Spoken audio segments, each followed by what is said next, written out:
Have you ever had someone push you so far that you decided enough was enough? That's exactly what happened to me the night HOA Karen stole my boat. She thought she could take what was mine, sail it across my own lake, and face no consequences. But that night, I showed her just how wrong she was. Let us know where you're watching from today, and if you're new here, don't forget to like this video and subscribe to join our growing community. Nights at my lakeside cabin are supposed to be peaceful. I built my life here on the promise of quiet, just me, my old Labrador named Duke, and the slow, calming rhythm of water lapping against the dock. I like to sit on my porch at night, a cold beer in hand, staring out over the moonlit lake, letting the silence wash away the noise of the day. But on that night, all of that was shattered. It started with a sound so out of place that it made my skin prickle, the low growl of an engine. At first, I thought it was someone driving along the distant road that circled the lake, but then the sound got louder, deeper, and unmistakable. It wasn't a car. It was my boat. I bolted upright, my chair scraping the deck as I rushed to the edge of the porch. Through the soft glow of the moon, I could see movement on the water. My boat, a 20-foot aluminum fishing boat that I had worked my tail off to buy, was cutting across the lake, and standing there at the wheel like she owned every inch of it was none other than HOA Karen. Karen was infamous around here. She wasn't the president of the Homeowners Association, but she might as well have been. She ran the board like it was her personal kingdom. Everyone knew better than to get on her bad side, everyone except me. I never liked being told what to do, and I sure as hell didn't appreciate her sticking her nose in my business. "Karen," I shouted, my voice echoing across the still water. "What the hell do you think you're doing on my boat?" She didn't respond. Maybe she couldn't hear me over the engine, or maybe she just didn't care. Knowing Karen, it was the latter. I watched in disbelief as she laughed with two of her friends, a wine glass in hand, cruising across my private dockside like she was throwing her own little midnight yacht party. The rage that welled up inside me wasn't just about the boat. It was everything. Every petty, arrogant stunt she'd pulled since she'd moved into the neighborhood 3 years ago. Complaining about my porch lights being too bright. Filing noise complaints over my quiet weekend barbecues. Even trying to tell me that my fishing nets were a safety hazard when I hung them to dry. But this stealing my boat, my father's boat, was the last straw. That boat wasn't just a piece of property. It held memories of me and my dad out on the water, fishing at sunrise with thermoses of black coffee and sandwiches Mom packed. My father bought it just a few years before he passed, and I swore I'd take care of it like he would have. Seeing Karen take it without permission felt like a slap in the face, not just to me, but to him. I clenched my fists, feeling my nails dig into my palms as I watched her steer my boat farther into the center of the lake. I considered calling the sheriff right then, but I knew Karen. She'd twist the story to make herself the victim. She'd say I gave her permission or that it was all a misunderstanding. I needed proof. So, I pulled out my phone and started recording. I zoomed in on her smug face, her friends clinking glasses, all of them treating my boat like it was a rental at a theme park. I wanted every second of this captured, not just for me, but for the day I'd finally have enough leverage to bring her down. For hours, I sat there in the dark, the flashlight off, just watching. Duke sat next to me, his head resting on my knee, as if sensing my anger. Around 2 a.m., Karen finally brought the boat back. She docked it with zero care, scraping the side against the wood, and hopped off like she hadn't just trespassed on my life. To make things worse, she tossed an empty wine bottle into my trash can as if I were her personal janitor, then strutted back to her house in her high heels, leaving muddy footprints all over my dock. I stayed outside long after she left, staring at the boat rocking gently in the water. I could still smell the wine from her spilled glass, mixing with the gasoline scent of the engine. My chest tightened with anger, and something deeper, something like betrayal. Karen didn't just cross a line, she bulldozed right over it. That was the moment I made a decision. Karen thought she could walk all over me because she had a title on some HOA board, but this was my property, my lake, and my boat. And if she wanted a war, she'd get one. I went back inside and sat at the kitchen table, scribbling notes in an old leather journal I kept for ideas and plans. I couldn't sleep. I kept replaying the scene in my head. every smirk and laugh from her and her friends fueling the fire inside me. By the time the first light of dawn crept through the window, I knew exactly what I had to do. Karen would regret ever touching that boat, and she'd regret underestimating me. The next morning, I walked down to the dock with a cup of strong coffee in my hand. The sun had barely risen, painting the lake in shades of gold and silver. Normally, this was my favorite part of the day, just me, Duke, and the water, as calm as a sleeping giant. But not that morning. Every time I looked at my boat, anger boiled in my chest like an untamed fire. The boat had a few new scratches along its side from Karen's careless docking. I ran my hand along the aluminum, my jaw tightening. She had no right to touch it, let alone treat it like some party barge.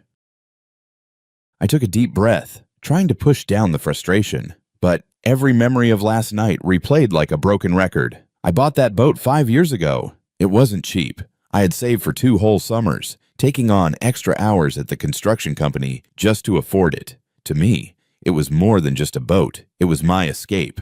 I'd take it out early on weekends with a fishing rod, a cooler of cold beer, and a bag of sandwiches. Some of my best memories with my dad happened on that very lake. He taught me how to fish, how to fix an outboard motor, and even how to read the water currents. Losing him was hard, but every time I fired up that engine, I felt like he was right there beside me, telling me I was doing things right. And Karen. She turned all of that into her personal playground. I remember when she first moved into the neighborhood. She showed up with a clipboard and a fake smile, knocking on doors, introducing herself as if she were interviewing us for a job. I wasn't home that day, but she left a note on my door. Welcome to the HOA family. Please review our rules for dock and boat usage. I laughed when I read it. My land sits on a private lot that predates the HOA. Their so-called rules don't apply to me. Still, that didn't stop her from trying to interfere. She once told me I needed to get a permit to paint my own dock because I was changing the aesthetic of the shoreline. I told her politely to take her concerns and shove them where the sun doesn't shine. She didn't like that. Ever since, she's been looking for ways to get under my skin. Last month, she sent me a formal letter demanding that I remove my boat lift, saying it was too large and unsightly. I tossed it straight in the trash. She even called the sheriff once, claiming I was running illegal boat tours. When the deputy showed up, he rolled his eyes and told me not to worry. Karen had a reputation for wasting everyone's time.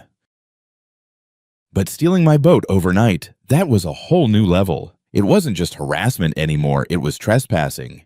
If I wanted to, I could have pressed charges right there. But pressing charges wasn't enough. People like Karen don't learn from fines or warnings. They learn from humiliation. As I sipped my coffee, I studied the boat, picturing the smug look on her face as she cruised across the lake with her friends. That image alone pushed me past my breaking point. I knew what I had to do. If Karen wanted to act like she owned my boat, I'd give her a ride she'd never forget, one she wouldn't see coming. But before I could set anything in motion, I had to make sure she couldn't spin this around on me. Karen loved to play the victim, and the HOA was full of people who bought into her lies. So I started by gathering evidence. I saved the video from last night, uploaded it to a secure drive, and even printed a few still shots of her on the boat with that wine glass in hand. I wanted everything documented. I also started talking to some of the neighbors. Most of them were fed up with her antics too. One of them, Dave, told me she'd been bragging about taking the boat for a spin during their morning coffee group. He shook his head and said, "Man, she's poking the wrong bear this time." I couldn't agree more. As the day went on, I began preparing my plan. I cleaned the boat, made sure every part of it was running perfectly, and checked the hull for leaks.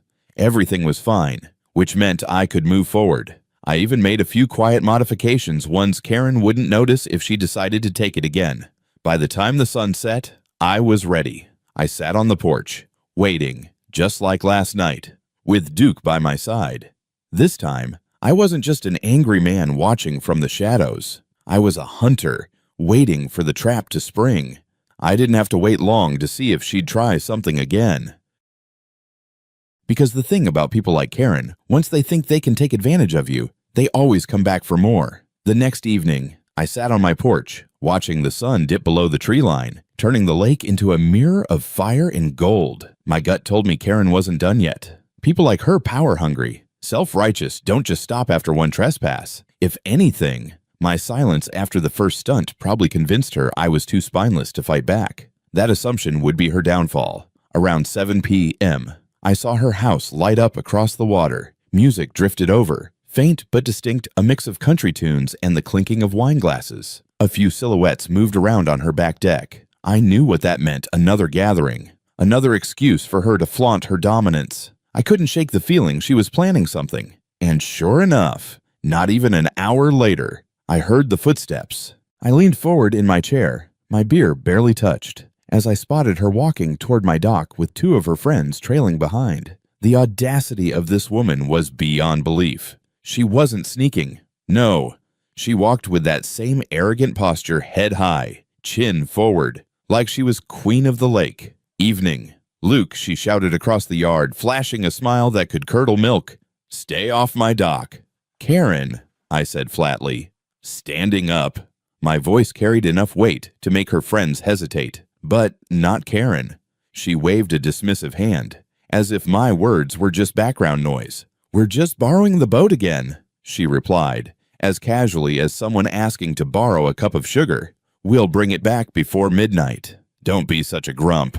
Borrowing, my blood boiled. She spoke as though she had a right to it, as though I was the unreasonable one for not letting her and her entourage turn my personal property into their floating party lounge.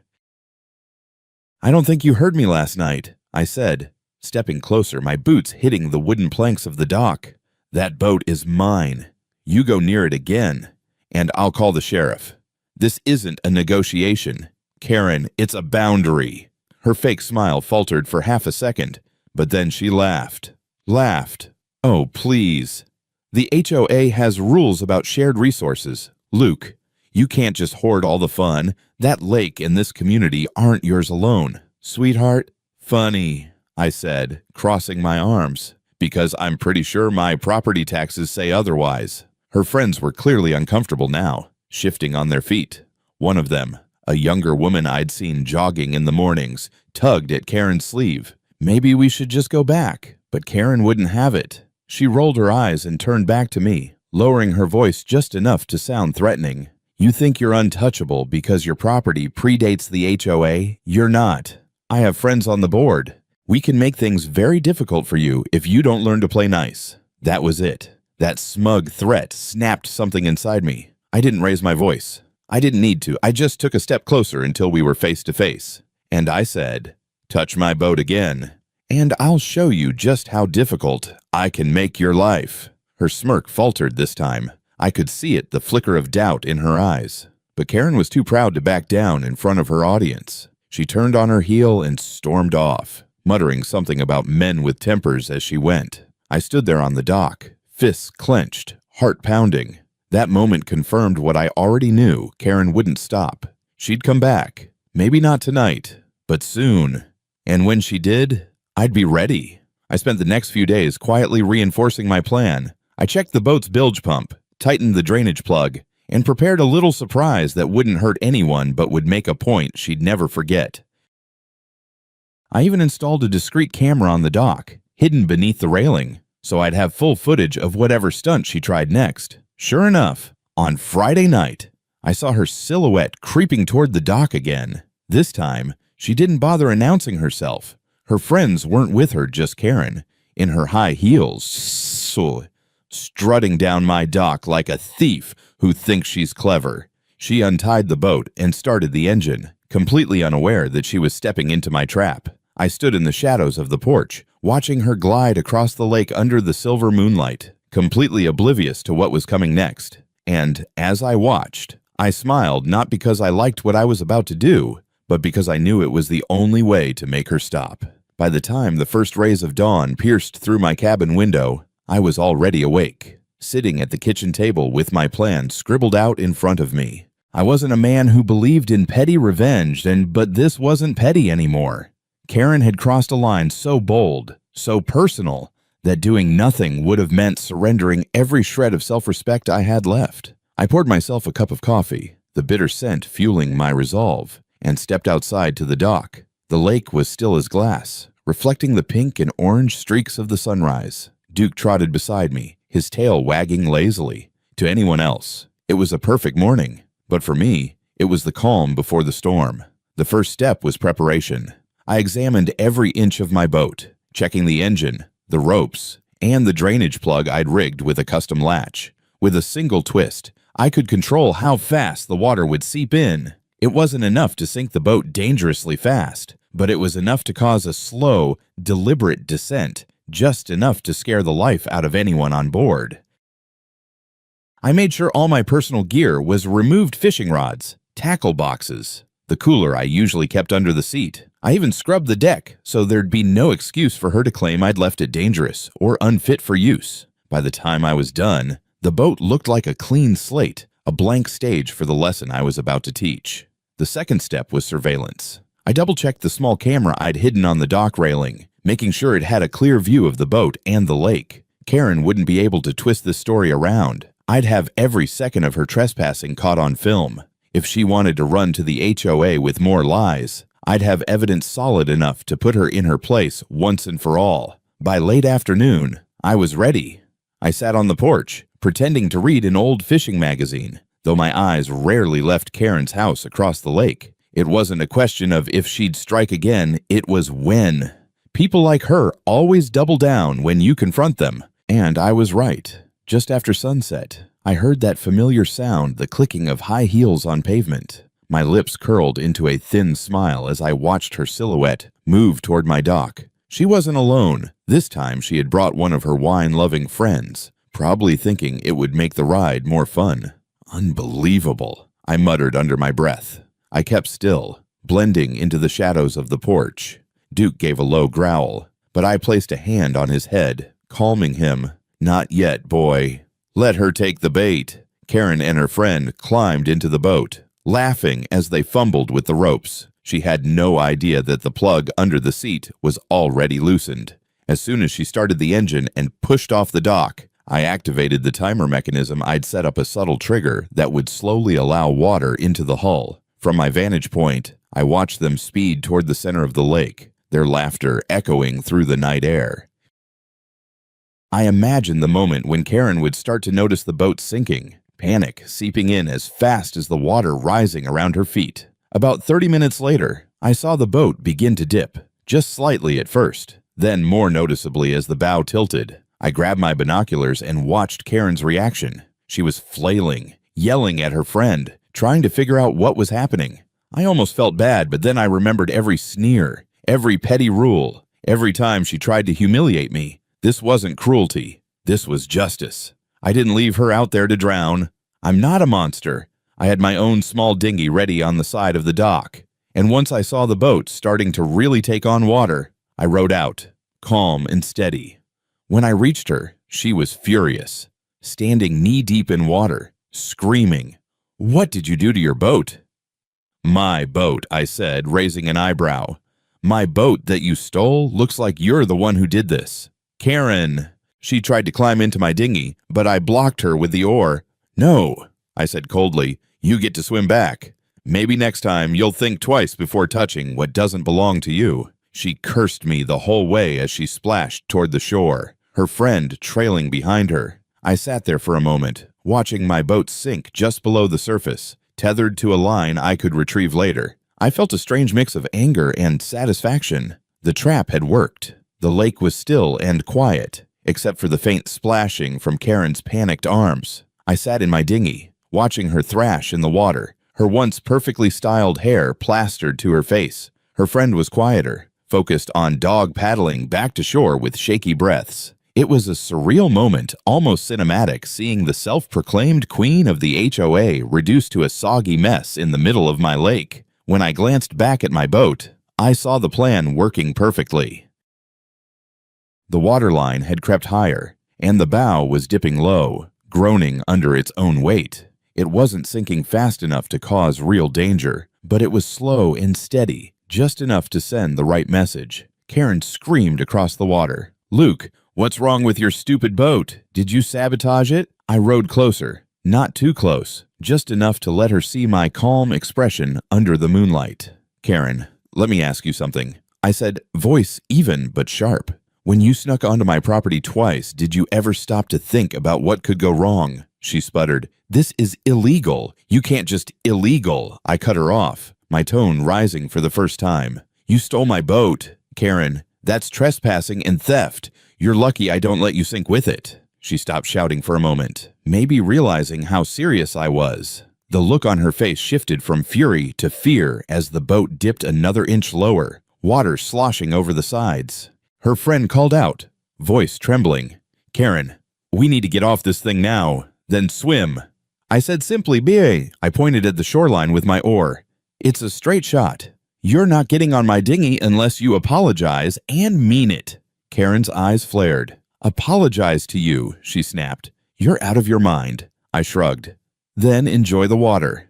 And with that, I rowed back a few feet, giving them space. Karen cursed under her breath, but when the water reached her knees, her tone shifted. Fine, fine, I'm sorry. Is that what you want? She shouted, voice shrill. I stopped rowing, looking her dead in the eyes. No, Karen, I don't want a forced apology. I want you to understand that this lake isn't yours. My boat isn't yours. My life isn't yours to control. You step on me again, and this, I gestured to the sinking boat, will feel like a summer picnic compared to what I'll do next. She didn't respond.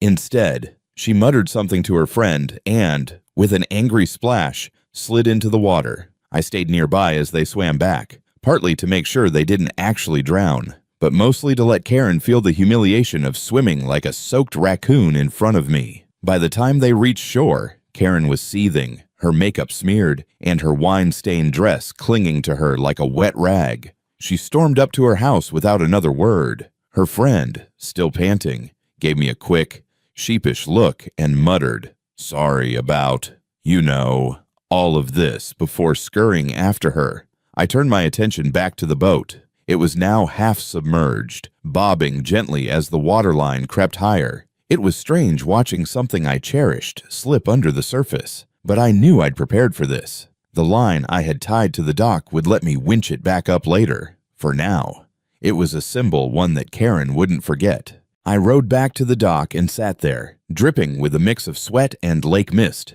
watching the ripples settle. Duke barked softly from the porch, wagging his tail as if he could sense my strange mix of anger and satisfaction. For the next hour, I just sat there, letting the night soak in. I thought about my father and what he'd say if he saw me pulling this stunt.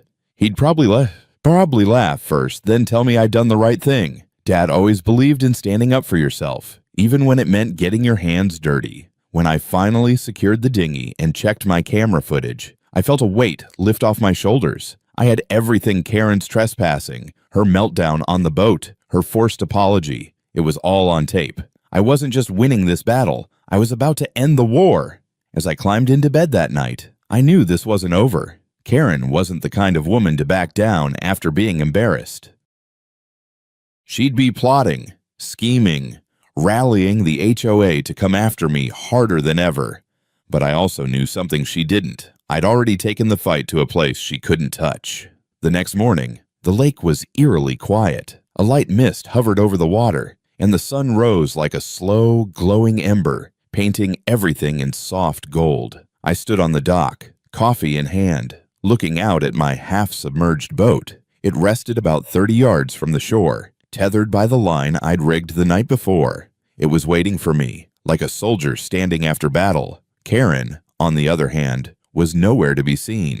I figured she'd be licking her wounds, probably spinning some story to make herself look like the victim. But what she didn't know was that I already had everything I needed to make her lies crumble. The footage on my dock camera was crystal clear, her walking straight onto my property, starting my boat without permission, and the chaos when it started sinking.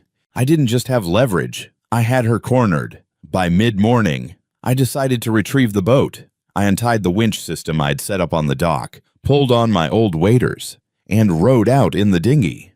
Duke barked a few times from the shore as if cheering me on. As I reached the boat, I took a deep breath and got to work. It wasn't difficult to recover. The latch I'd rigged was simple enough to reset, and within an hour, I had pumped enough water out of the hull to float it back toward the dock. It was a messy job, But I didn't mind. Every stroke of the oar felt like a victory, a reminder that I was in control, not Karen. When I finally got the boat tied up and secure, I sat down on the dock with a sandwich and watched the sunlight glint off the water. For the first time in days, I felt calm. I'd handled the situation my way. I'd sent the message loud and clear. But that calm didn't last long. Around noon, Karen showed up. She came marching down from her house, still wearing that smug expression she probably practiced in the mirror. I could see her from 100 yards away, clutching a clipboard in one hand and her phone in the other like they were weapons. "You're going to pay for this." "Luke," she shouted before she even reached the dock. "I nearly drowned last night because of you. That was attempted assault, and I'm filing a report with the sheriff. I didn't move. I just leaned back on the dock, taking another bite of my sandwich." "Funny," I said after swallowing, "because I've got about 2 hours of video showing you stealing my boat. Want me to send that to the sheriff first?" That stopped her in her tracks. Her eyes widened, just for a moment, before narrowing again. You don't have proof." I smirked. "Oh, I have more proof than you'll ever want. Audio, video, timestamps, hell. I even got your little wine toast before you hit the throttle. Should I play it back for you, or do you want me to upload it to the HOA's group chat?" She opened her mouth, but no sound came out. Her friend from last night must have told her how bad she looked when she panicked, and she knew I wasn't bluffing. "You think you can threaten me?" she finally hissed. I stood up, slow and deliberate, and stepped toward her. "No, Karen, I'm not threatening you. I'm promising you if you ever set foot on my property again, you're going to regret it in ways I can't even describe. You messed with the wrong man." She swallowed hard, and for the first time, I saw it fear. She wasn't used to people standing up to her. Most of the HOA members just bent over backward to avoid her wrath. But me, I wasn't one of her pawns. "You're insane," she spat, but her voice cracked slightly. Then she turned and stormed off, muttering under her breath about lawyers and evidence, though we both knew she had no case. As she disappeared up the hill, I felt a strange sense of peace wash over me. I'd rescued my boat, my dignity, and most importantly, my freedom from her constant harassment. But deep down, I knew Karen wasn't done. People like her don't walk away quietly, they regroup, scheme, and come back twice as loud. Still, I had something she didn't truth in evidence, and that was a combination even the HOA couldn't twist against me. That evening, as the sun dipped behind the trees, I took the boat out for a quiet ride, just me and Duke. The water was calm again, and for the first time in days, I felt like I owned my lake again, because I did.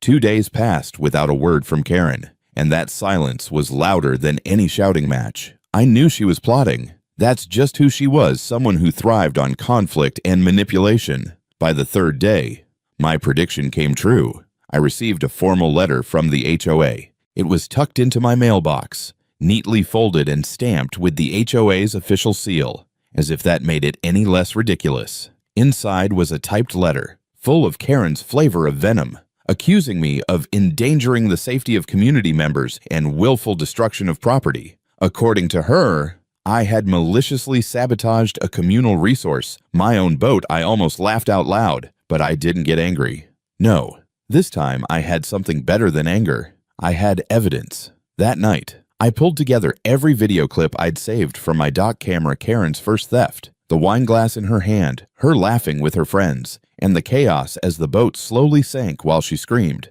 I organized it into a single file, clean and clear, with timestamps and audio that left no room for doubt. I even included clips of me retrieving my own boat the next morning, showing how I had prepared for it to be safely recovered. The next HOA meeting was scheduled for Thursday evening, held at the community clubhouse, a place I usually avoided like the plague. But that night, I went. I walked in wearing my old leather jacket, calm and collected, while Karen sat at the front like a queen on her throne, her clipboard and a stack of papers in front of her. Well, Luke," she said, forcing a smile as fake as a plastic flower. "I'm glad you decided to join us. We have some very serious matters to discuss regarding your recent behavior." "Perfect," I said, taking a seat in the front row. "I have something to discuss too. The room was packed with neighbors. Some of them nodded at me in quiet support. Others looked wary, as if waiting for the drama to unfold.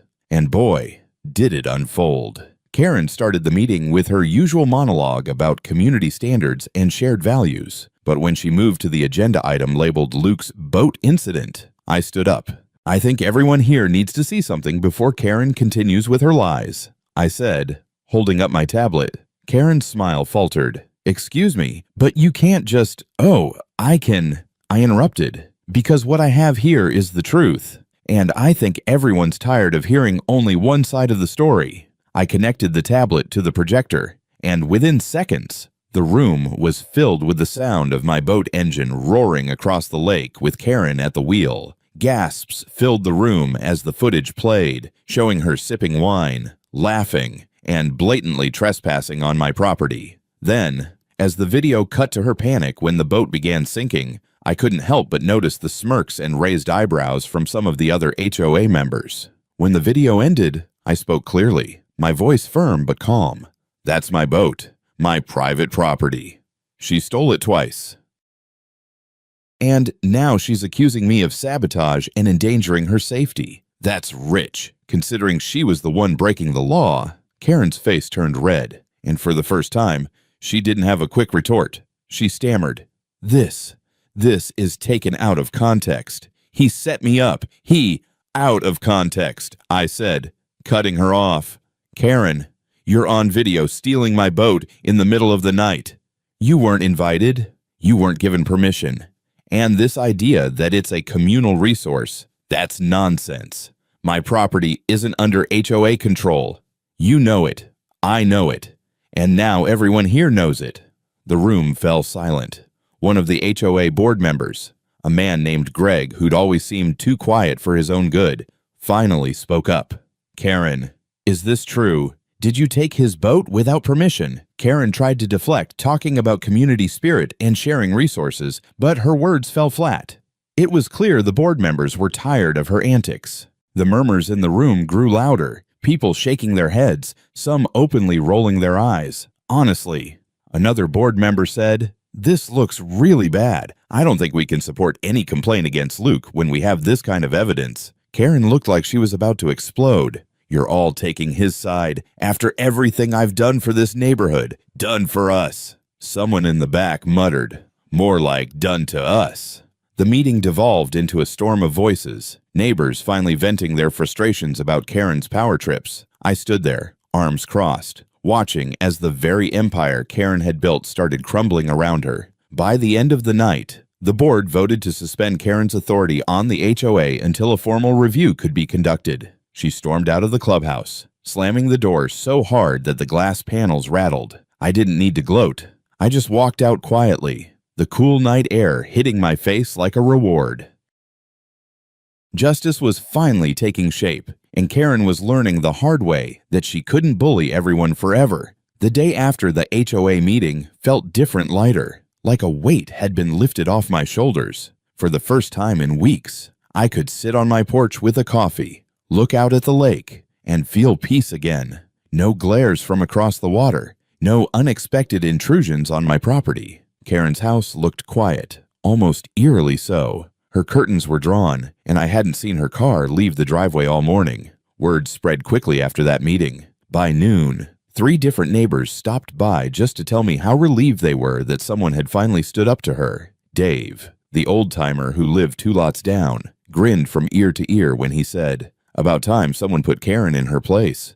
You're a hero around here. Luke, I laughed it off, but I couldn't deny the satisfaction that came with those words.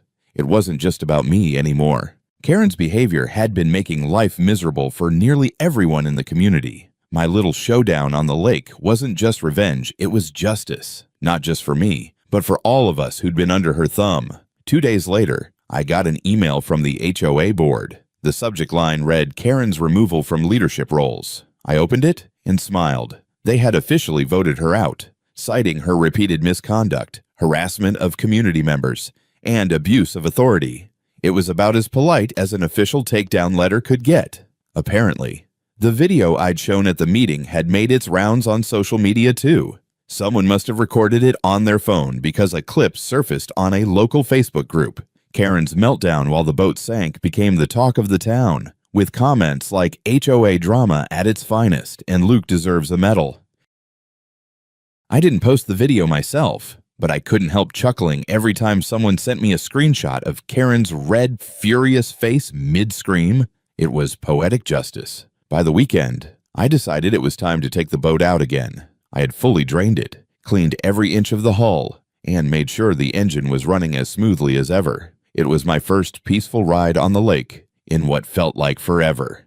Duke sat beside me on the deck, his ears flapping in the breeze as we cruised to the center of the water. Out there, surrounded by nothing but rippling waves and the cry of distant birds, I felt something I hadn't felt since this whole mess began freedom. I wasn't looking over my shoulder for Karen's next stunt. I wasn't dreading another HOA letter. The lake was mine again, in every sense of the word. As I sat there, letting the boat drift under the afternoon sun, I thought about what had happened. I'd never been the kind of man to seek conflict. I liked my life simple, quiet, and honest. But sometimes you don't get peace by avoiding trouble. Sometimes you have to stand up, draw a line, and say, enough is enough. That night, I grilled some steaks on the back deck, inviting Dave and a few of the friendlier neighbors over for dinner. We laughed, swapped stories, and toasted to the end of the Karen era. As Dave called it, for the first time in years, I felt like this neighborhood wasn't just a place I lived, it was a community I could enjoy again. Karen, on the other hand, went quiet. I heard rumors that she'd tried to file some complaint with a lawyer, but even they told her she didn't have a case. She stopped showing her face at community events.